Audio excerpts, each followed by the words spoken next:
Assalamualaikum warahmatullahi wabarakatuh. Hello, good afternoon everyone. Before I present my argument, let me introduce myself.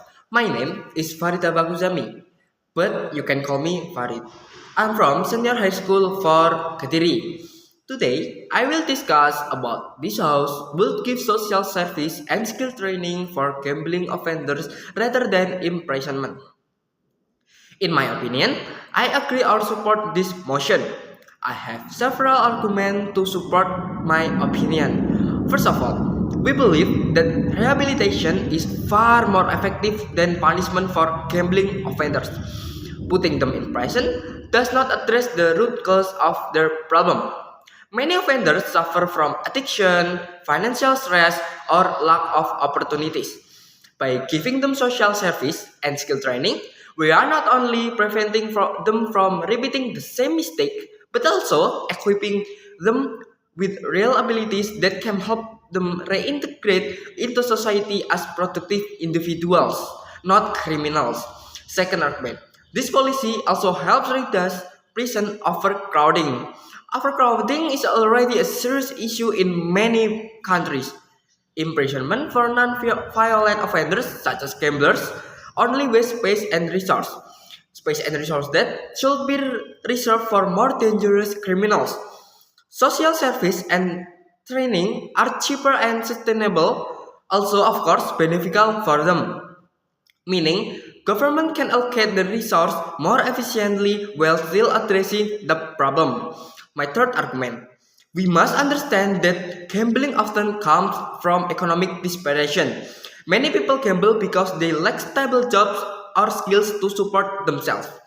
If we respond with imprisonment, they will have fewer chances or opportunities to get a job, which only increases the risk of relapse of doing that.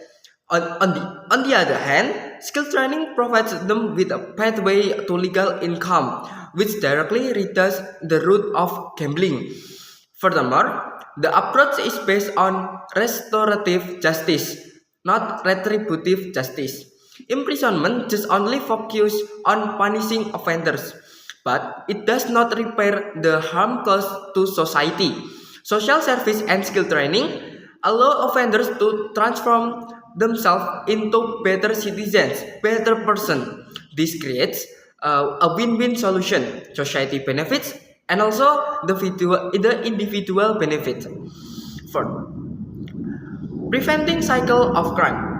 If gambling offenders are imprisoned, they will be exposed to other criminals.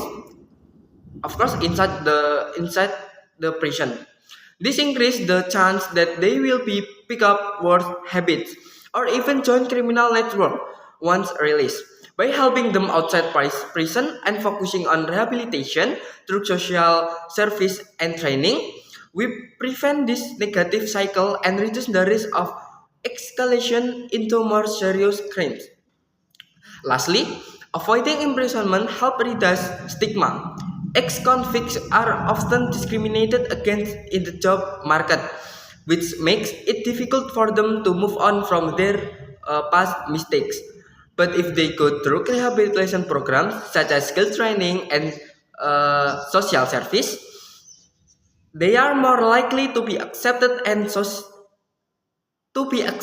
by society and find a stable job.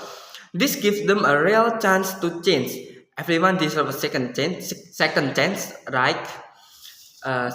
In a conclusion, social service and skill training give gambling offenders a real choice to change. Imprisonment only punishes without solving the root of the problem.